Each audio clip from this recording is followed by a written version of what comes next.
முடிச்சுட்டாங்க போங்க மக்களே, முடிச்சுட்டாங்க போங்க. என்ன மக்களே, வீட்டுக்குள்ள பிக் பாஸ் எஃப்ஜே முடிச்சுட்டாரு போலயா. எஃப்ஜேக்கு அடிச்ச அடியில அடுத்த வாரத்துக்கான மொத்த ஆட்டமும் ஆடி போயிருக்கு ப்ரோ. நம்ம கூட நினைச்சோம் அடுத்த வாரத்துக்கான கேப்டன்சி போட்டியில ஒரு 3 பேர்ல ஒரு 4 பேர் கண்டிப்பா கலந்துப்பாங்க நினைச்சோம். ஆனா இப்ப எத்தனை பேர் கலந்துக்க போறாங்க தெரியுமா? வெறும் 2 பேர் மட்டும்தான் அடுத்த வாரத்துக்கான கேப்டன்சில கலந்துக்க போறாங்க.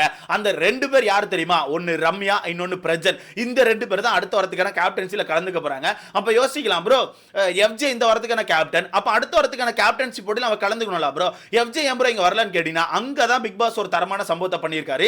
இது எஃப்ஜேக்கு தேவைதான். ஏன்னா பிக் பாஸ் என்ன கேட்காரோ அந்த விஷயத்தை மட்டும் தான் பிக் பாஸ்க்கு கொடுக்கணும். அதை தாண்டி ஓவர் டூ பண்றேன், ஓவர் ஸ்மார்ட்டா பண்றேன்னு சொல்லி பண்ணா பிக் பாஸ் இப்படி தான் ஒரு சில ஆப் வைப்பாரு. அந்த வகையில பிக் பாஸ் எஃப்ஜேக்கு ஒரு தரமான ஆப் வச்சிட்டாரு. ஆப்னா சாதாரண ஆப் கிடையாது மக்களே, வேற லெவல் ஒரு ஆப் வச்சிருக்காரு. எஃப்ஜே மிரண்டு போயிட்டான். எஃப்ஜே மட்டும் இல்ல, வீட்டுக்குள்ள எல்லாருமே மிரண்டு போயிட்டாங்க. அந்த அளவுக்கு பிக் பாஸ் கோவப்பட்டு ஒரு சம்பவத்தை பண்ணியிருக்காரு. என்னென்ன விஷயங்கள் அப்படிங்கறது மொத்தமா சொல்றேன். அது மட்டும் இல்லாம ரம்யாவையும் பிரச்சனையும் தான் இந்த வீட்டோட பெஸ்ட் பெர்ஃபார்மர் செலக்ட் பண்ணிருக்காங்க ப்ரோ.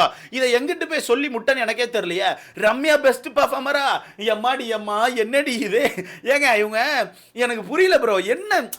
என்ன இதுல பிரிக்கிறாங்க? பெஸ்ட் பெர்ஃபார்மர் ஒஸ்ட் பெர்ஃபார்மர்லாம் என்ன இதுல பிரிக்கிறாங்க அப்படிங்கறதே சுத்தமா தெரியல. இங்க என்னன்னா ரம்யாவை பெஸ்ட் பெர்ஃபார்மர் எடுத்திருக்காங்க, அங்க என்னன்னா வினோத் அவர்களை ஒஸ்ட் பெர்ஃபார்மர் கொடுத்திருக்காங்க. வினோத் அவர்கள் ஒஸ்ட் பெர்ஃபார்மர் கொடுத்ததுல பயங்கரமான ஒரு குழப்படி நடந்திருக்கு. நான் சொன்னேன் தெரியுமா, ஓட்டுகள்ல கண்டிப்பா ஏதாவது ஒரு சில வேலைகளை பார்த்திருப்பாங்க. எஃப்ஜே ஒரு மாதிரி சிரிக்கிறான், சிரிக்கிறதே சரியில்லை. அப்ப வினோத்துக்கு ஏதோ ஓட்டுகள் வந்திருக்கு, அதனால அவன் கால்குலேட் பண்ணி வினோத் குத்துனாலும் குத்திட்டா நான் நினைக்கிறேன்னு சொன்னேன். அதே மாதிரி தான் வீட்டுக்குள்ள ஒரு சில சம்பவங்கள் நடந்திருக்கு. என்னென்ன விஷயங்கள்? அது மட்டும் இல்லாம இந்த வாரத்துக்கான அந்த பெஸ்ட் செலக்ட் பண்றது கொஞ்சம் பிக் பாஸ் டிஃபரெண்டா வச்சிருக்காரு. ஓகேவா, 2 டீமா பிரிச்சு விட்டு பண்ண மாதிரி பண்ணிருக்காப்ல. என்னென்ன விஷயங்கள் அப்படிங்கறது மொத்தமா பாத்துறலாம். சோ வீடியோக்குள்ள போறதுக்கு முன்னாடி மறக்காம இந்த வீடியோ லைக் பண்ணி சேனலை சப்ஸ்கிரைப் பண்ணிக்கோங்க. நீங்க போடுற ஒவ்வொரு லைக்கும் தான் நம்ம வீடியோ ஒரு 10 பேருக்கு சஜஸ்ட் பண்ணும். சோ முடிஞ்ச அளவுக்கு லைக் போட்டு சேனலை சப்ஸ்கிரைப் பண்ணிக்கோங்க. சோ இந்த வாரம் அந்த ஒஸ்ட் பெஸ்ட் பிக் பாஸ் எப்படி பிரிச்சிருக்காருன்னா, வீட்டுக்குள்ள 2 டீமா பிரிச்சு விட்டார். ஒன்னு ஸ்டூடண்ட்ஸ், ஓகேவா, ஸ்டூடண்ட்ஸ் 10 பேரும் தனி, இந்த பக்கம் ஸ்டாஃப்ஸ் ஒரு 5 பேர் இருக்காங்கல, அந்த 5 பேர் தனி. இந்த 2 டீமை பிரிச்சு விட்டு ஃபர்ஸ்ட் இந்த பக்கம் ஸ்டாஃப்ஸ் இருக்காங்கல்ல, அவங்க ஒவ்வொருத்தரா வந்து ஸ்டூடண்ட்ஸ்ல யார் வந்து பெஸ்ட் பெர்ஃபார்மர்னு சொல்லி செலக்ட் பண்ண சொன்னாங்க. அப்ப ஸ்டாஃப்ஸ்ல அதிகப்படியான ஆட்கள் வந்து ரம்யாவை செலக்ட் பண்ணிருக்காங்க. ரம்யா தான் பெஸ்ட் ஸ்டூடண்ட், இந்த வாரம் வந்து பெஸ்டா பண்ணாங்கன்னு சொல்லிட்டு ரம்யா அவர்களை பெஸ்ட் பெர்ஃபார்மரா செலக்ட் பண்ணிருக்காங்க. சத்தியமா என்னால ஏத்துக்கவே முடியல ப்ரோ. ரம்யா எப்படி ப்ரோ பெஸ்ட் பெர்ஃபார்மர்? ரம்யா அப்படி என்ன பெர்ஃபார்ம் பண்ணாங்க? அப்பப்ப திருக்குறள் சொன்னாங்க, இவங்க எல்லாம் பாட்டு போட்டு ஆடினாங்க. இதை தாண்டி என்ன பண்ணாங்க? பெர்ஃபார்ம் பண்ணாங்க. இல்ல நான் சொல்ல மாட்டேன், கண்டிப்பா ரம்யா கிட்ட பெர்ஃபார்மன்ஸ் இருந்துச்சு. ஆனா ரம்யா பெஸ்ட் பெர்ஃபார்மன்ஸ் கொடுக்கிற லெவலுக்கு அப்படி என்ன பண்ணாங்க எனக்கு தெரியல. இங்க விஜே பார்வதி ஒரு கேம் ஆடி இருக்காங்க, ஓகேவா. ஏன்னா விஜே பார்வதி விக்கல் சுக்கரமுக்கு பெயரக்கூடாதுன்னு சொல்லிட்டு நேக்கா ஓட்டுகளை கவுண்ட் பண்ணி கடைசி நேரத்தில் ரம்யாவுக்கு போய் குத்திட்டாங்க. அதை அவங்களே ஓப்பனா வீட்டுக்குள்ளே சொல்லிட்டாங்க. விக்கல் சுக்கரம் தான் வீட்டுக்குள்ள காமெடி பண்றானா, அவன் மட்டும் தான் பெஸ்ட் பிளேயரா? இல்ல, நீயும் பெஸ்ட் தான், நீயும் பெஸ்டா பண்ணிட்டு தான் இருக்க, அவன் மட்டும் பெஸ்ட் காமெடின்னு சொல்லி இந்த வீட்டுக்குள்ள வரக்கூடாது. அந்த விஷயத்தை நான் மாத்த ட்ரை பண்றேன், அதனால வந்து நான் உனக்கு பெஸ்ட் பெர்ஃபார்மர் கொடுத்திருக்கேன், நீ இதுக்கு அப்புறம் நல்லா பெஸ்டா பண்ணுன்னு சொல்லிட்டு ரம்யா அவர்கள்ட்ட போய் உட்கார்ந்து பேசிட்டு இருக்காங்க. சோ அந்த வகையில ஸ்டாஃப்ஸ் எல்லாரும் சேர்ந்து ரம்யா அவர்களை பெஸ்ட் பெர்ஃபார்மரா செலக்ட் பண்ணிருக்காங்க. அதுக்கப்புறம் ஸ்டூடண்ட்ஸ் எல்லாரும் சேர்ந்து ஸ்டாஃப்ல யார் வந்து பெஸ்ட்னு சொல்லி செலக்ட் பண்ணோம். அந்த வகையில 2 பேர் வந்து நம்ம பார்வதிக்கு வந்து பெஸ்ட்னு சொல்லி கொடுத்தாங்க. அப்புறம் ஒரு சில பேர் தமிழ் டீச்சர் கொடுத்தாங்க. அப்புறம் ஒரு சில பேர் வந்து இங்கிலீஷ் டீச்சர் கொடுத்தாங்க. நிறைய பேர் வந்து பிரின்சிபலுக்கு தான் கொடுத்தாங்க. பிரின்சிபாலுக்கு வந்து 4 ஓட்டுகள் நினைக்கிறேன். சோ 4 ஓட்டுகளை வாங்கி நம்ம பிரின்சிபால் அவர்கள் இந்த வாரத்துக்கான பெஸ்ட் பெர்ஃபார்மரா செலக்ட் பண்ணப்பட்டிருக்காரு. அதான் நம்ம பிரஜன் அவர்கள். சோ பிரஜன், ரம்யா இந்த 2 பேர் தான் இந்த வாரத்துக்கான பெஸ்ட் பெர்ஃபார்மரா செலக்ட் பண்ணப்பட்டிருக்காங்க. பெஸ்ட் பெர்ஃபார்மரா செலக்ட் பண்ணப்பட்டு இந்த 2 பேர் தான் அடுத்த வாரத்துக்கான கேப்டன்சிக்கு போட்டி போடுறாங்க, ஓகேவா. நான் கூட நினைச்சேன் ரைட், அப்ப அடுத்த வார கேப்டன்சி போட்டியில பிரஜன் இருக்காரு, ரம்யா இருக்காங்க, எஃப்ஜே இருக்கான். ஏன்னா எஃப்ஜே வந்து இந்த வார கேப்டன், அப்ப அடுத்த வார கேப்டன்சில உள்ள வந்துருவோம். அப்ப எப்படி அடுத்த வாரமும் நம்ம எஃப்ஜே தான் கேப்டன் ஆவா நான் நினைச்சேன். ஆனா அங்கதான் பிக் பாஸ் ஒரு சம்பவத்தை பண்ணி வச்சிட்டாரு. என்னன்னா அதுக்கப்புறம் ஒஸ்ட் செலக்ட் பண்ண விட்டாங்க, ஓகேவா. ஒஸ்ட் பொறுத்த வரைக்கும் ஃபர்ஸ்ட் ஸ்டூடண்ட்ஸ் வந்து ஸ்டாஃப்ல வந்து யார் வந்து ஒஸ்ட்னு சொல்லி சொன்னாங்க. அந்த வகையில நிறைய பேர் வந்து எஃப்ஜேக்கு தான் கொடுத்தாங்க. எஃப்ஜே வந்து அவனுக்கு கொடுத்த கேரக்டர் சரியா பண்ணல, அவன் கேரக்டர் தாண்டி ஒரு சில விஷயங்கள் பண்ணான், அவன் கேரக்டர்லயே பல நேரங்கள் இல்லைன்னு சொல்லிட்டு எஃப்ஜே போட்டு குத்திட்டாங்க. குத்தி எஃப்ஜே அவர்களை ஒஸ்ட் பெர்ஃபார்மரா செலக்ட் பண்ணிட்டாங்க, ஓகேவா. ஸ்டாஃப்ஸ்ல எஃப்ஜே அவர்கள் ஒஸ்ட் பெர்ஃபார்மர். அதுக்கப்புறம் ஸ்டாஃப்ஸ் எல்லாரும் லைனா எந்திரிச்சு வந்து ஸ்டூடண்ட்ஸ்ல யார் வந்து ஒஸ்ட் பெர்ஃபார்மர் செலக்ட் பண்ணோம். அப்படி செலக்ட் பண்ணும்போது அங்கதான் ஒரு சம்பவம் நடந்துட்டு.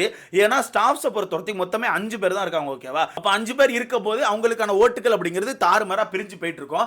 அப்படி இருக்கும்போது ஒவ்வொருத்தரா வந்து அங்க ஒரு ஓட்டு, இங்க ஒரு ஓட்டு, அங்க ஒரு ஓட்டு, இங்க ஒரு ஓட்டுன்னு சொல்லிட்டு எல்லாருக்குமே ஒவ்வொரு ஓட்டுகளை போட்டு வச்சிட்டாங்க, ஓகேவா. எல்லாருக்குமே ஒவ்வொரு ஓட்டுகள் விழுந்துட்டு இதுல கனி அவர்கள் என்ன பண்ணிட்டாங்கன்னா வினோத் அவர்களை செலக்ட் பண்ணிட்டாங்க. கனி எதுக்கு இப்ப வினோத்தை செலக்ட் பண்ண எனக்கு சுத்தமா தெரியல. கனி வினோத்தை செலக்ட் பண்ணனால அடுத்ததா வந்த எஃப்ஜே என்ன பண்ணிட்டான்னா, நானும் வினோத்தை செலக்ட் பண்றேன், வினோத் சரியில்லை, அவர் சரியா பர்ஃபார்ம் பண்ணல, அவர் சரியா பாட்டு பாடல, அவருக்கான பாட்டுகள் நான் கேட்கவே இல்லை, ஏன்னா எப்பவுமே பாட்டு பாடிட்டு இருப்பார், பட் இந்த வாரம் அவர் பாட்டு பாடலன்னு சொல்லிட்டு எஃப்ஜே வந்து வினோத் அவர்களை ஒஸ்ட் பர்ஃபார்மர்னு சொல்லிட்டான் ப்ரோ. சொன்னது மட்டும் இல்லாம நான் மட்டும் ஜெயிலுக்கு போறேன், என் கூட துணைக்கு வாங்க அப்படின்னு சொல்லிட்டு ஒரு மாதிரி வினோத்தை துணைக்கு கூட்டு போறேன்னு சொல்லி ஓப்பனாங்க சொல்லிட்டான். நான் துணைக்கு தான்ப்பா கூட்டு போறேன்னு சொல்லிட்டு ஓப்பனா அந்த இடத்துல சொல்லி நம்ம வினோத் அவர்களை கூட்டு போயிட்டான். ஓகேவா? அதனால பிக் பாஸ் டென்ஷனா என்ன பண்ணிட்டாருன்னா, யார் அந்த ரெண்டு ஒஸ்ட் பர்ஃபார்மர் எந்திங்கன்னு சொல்லி எழுப்பி விட்டு, வினோத், எஃப்ஜே நீங்க ரெண்டு பேருமே இந்த வாரத்துக்கான ஒஸ்ட் பெர்ஃபார்மரா செலக்ட் பண்ணப்பட்டிருக்கீங்க. அது மட்டும் இல்லாம இந்த வாரத்துக்கான ஒஸ்ட் பெர்ஃபார்மரா செலக்ட் பண்ணப்பட்ட எஃப்ஜே உன்கிட்ட இருந்து அந்த பவரை புடுங்குறேன், அதாவது அடுத்த வாரம் கேப்டன்ஷிப் போட்டியில் அவனால போட்டி போட முடியும்ல, அந்த விஷயத்த உங்ககிட்ட இருந்து நான் புடுங்குறேன்னு சொல்லிட்டு பிக் பாஸ் அவங்ககிட்ட இருந்து அந்த பவரை புடுங்கிட்டாரு ப்ரோ.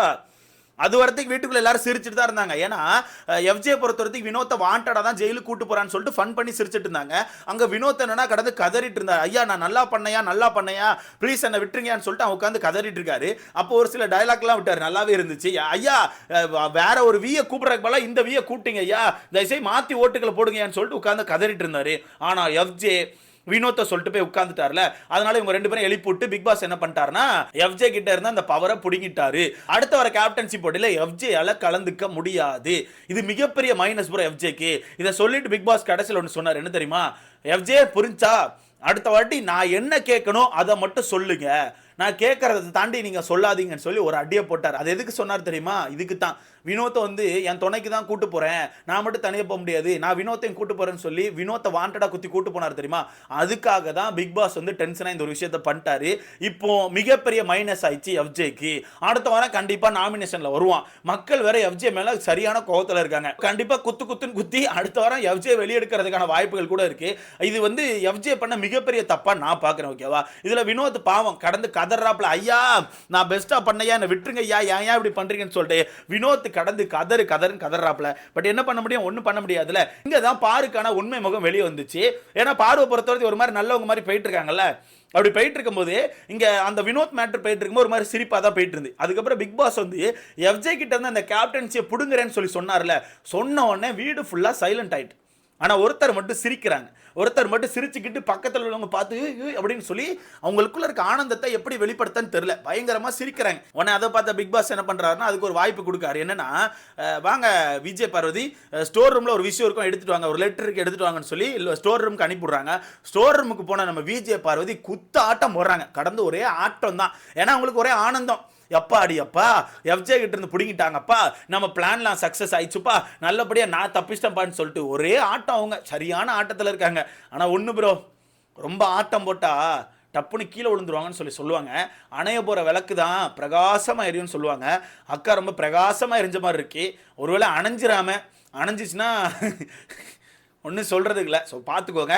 Simple bro. இந்த இடத்துல அவங்களுக்குள்ள இருக்க ஃபீலிங்ஸை காமிக்கிறாங்க. ஆனால் ஒரு விஷயம் இருக்குது, ஒருத்தவங்க டவுனில் போகும்போது அவங்களுக்கு தோல் கொடுக்கலன்னா கூட பரவாயில்ல, ஆனால் ஒருத்தவங்க டவுனில் போகும்போது அவங்கள கிண்டல் பண்ணக்கூடாது, அவங்கள கிண்டல் பண்ணி சிரிக்கக்கூடாது. அப்படி பண்ணிங்கன்னா அது கண்டிப்பாக மிகப்பெரிய பேக் ஃபயர் ஆகும் உங்களுக்கு. ஸோ பார்க்கலாம் என்ன நடக்குன்னு சொல்லிட்டு. ஆனால் இது எஃப்ஜே மேலே தான் மிகப்பெரிய தப்பு. அவன் சும்மா தேவையில்லாமல் வினோத்தை கூட்டு போனது ரொம்ப தப்பு. அவன் வியானாவை தான் குத்தி இருக்கணும், ஆனால் வியானாவை குத்தலை. அதுக்கும் ரீசன் வீட்டுக்குள்ள சொல்லிட்டான். அதுக்குமே ரீசன் இப்போ உள்ள சொல்லிட்டாப்ல, வியானாவை குத்தி நான் வியானாவை கூட்டு வந்திருந்தா அது வேற மாதிரி போயிருக்கும், தப்பாக இருந்திருக்கும்னு சொல்லிட்டு அவனே சொல்லிட்டான். ஏன்னா ஸ்டாஃப்ஸை பொறுத்த வரைக்கும் 5 பேர் தான் இருக்காங்க ப்ரோ. ஒவ்வொரு ஓட்டு ஒருத்தருக்கு போடுவாங்க. ஸோ யாருக்கு 2 ஓட்டுகள் வருதோ அவங்க தான் கண்டிப்பாக செலக்ட் ஆவாங்க. ஸோ அந்த வகையில் இந்த மாதிரி ஒரு சம்பவம் நடந்துட்டு. ஸோ இதை நீங்கள் எப்படி பார்க்குறீங்க? பிக் பாஸ் மூவ் பண்ண விஷயம் உங்களுக்கு எப்படி இருக்குது? இதை பற்றி உங்களுக்கான கருத்தை மறக்காம கமெண்ட்ல போடுங்க. அடுத்த வர கேப்டன் எனக்கு தெரிஞ்சு பிரஜன் தான் நான் நினைக்கிறேன். அவ்வளோதான், அப்படியே தப்பிச்சு வந்துட்டே இருப்பாப்ல. ஸோ இதை பற்றி உங்களுக்கான கருத்தை மறக்காம கமெண்ட்ல போடுங்க.